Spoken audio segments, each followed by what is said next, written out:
जहां एक नेता कहता है मेरे को दूसरे नेता ने कहा कि तीसरे की मदद कर दे, तीसरा कहता है मैंने किसी की मदद नहीं ली। राहत इंदौरी का एक शेर याद आ गया मंडी में घुसते घुसते। झूठों ने कहा झूठों से सच बोलो।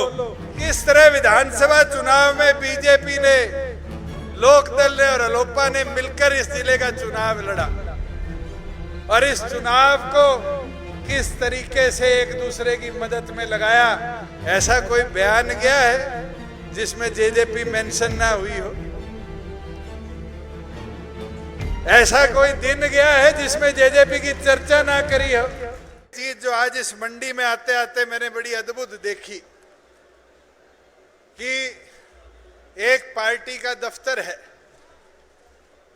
और पिछले दिनों सिरसा के लोगों ने बड़ा एक नजारा देखने का काम किया कि जहां एक नेता कहता है मेरे को दूसरे नेता ने कहा कि तीसरे की मदद कर दे, तीसरा कहता है मैंने किसी की मदद नहीं ली, दूसरा कहता है कि पहले को अपनी औकात में रहना चाहिए।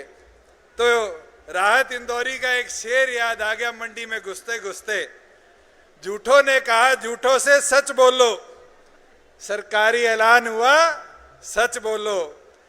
घर के अंदर तो सब झूठे कि एक मंडी है, दरवाजे पे लिखा है सच बोलो। साथियों, आज सिरसा में ये नजारा आपको देखने को मिला है कि किस तरह विधानसभा चुनाव में बीजेपी ने, लोकदल ने और अलोपा ने मिलकर इस जिले का चुनाव लड़ा और इस चुनाव को किस तरीके से एक दूसरे की मदद में लगाया कि इसका विधायक बन जाए, उसका विधायक बन जाए, प्रदेश में कैसी मदद मिल जाए। मैं तो आज आपसे पूछना चाहता हूं और अंत में इतना कहना चाहता हूं कि पिछले 7 वर्षों में 2018 से लेकर जब से आपकी पार्टी बनी है, और मैं इन पत्रकार साथियों को भी कह देता हूं ऑन रिकॉर्ड लिख लेना और अपना ऑन रिकॉर्ड चेक कर लेना, ऐसा कोई बयान गया है जिसमें जेजेपी मेंशन ना हुई हो? ऐसा कोई दिन गया है जिसमें जेजेपी की चर्चा ना करी हो? ये हमारे पुराने साथियों को शायद नींद ही जब आती है जब जननायक जनता पार्टी को वो याद कर लेते हैं। मगर हमारी सोच साफ है, हमारे इरादे साफ है कि प्रदेश आगे कैसे बढ़े, हरियाणा उत्तम कैसे बढ़े। इसलिए हमने हमारी माताओं बहनों को पंचायती राज में 50% हिस्सेदारी देने का काम किया।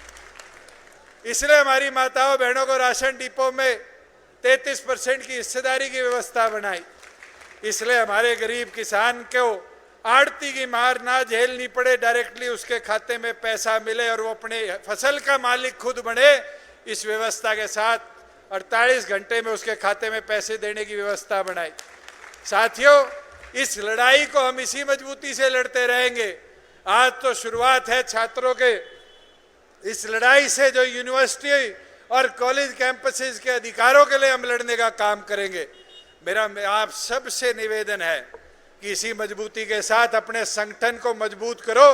जैसे आपने पिछले 2 महीनों में डॉक्टर अजय सिंह चौटाला जी के आदेश अनुसार प्रदेश में 5 लाख नए साथियों को पार्टी का सदस्य चुनकर पार्टी संगठन की मजबूती करी है। अगली 28-29 तारीख से प्रदेश के अंदर जो जिला संगठनों की बैठक होगी, मैं सभी से निवेदन करूंगा कि पूरा जोर शोर लगाकर जिले के अंदर भी नए साथियों को जोड़ने का काम करो कि आपके जिले के अंदर ताकत और ज्यादा बढ़ने का काम करे। पूर्ण दोबारा मैं दिग्विजय सिंह को, युवा के सारे नए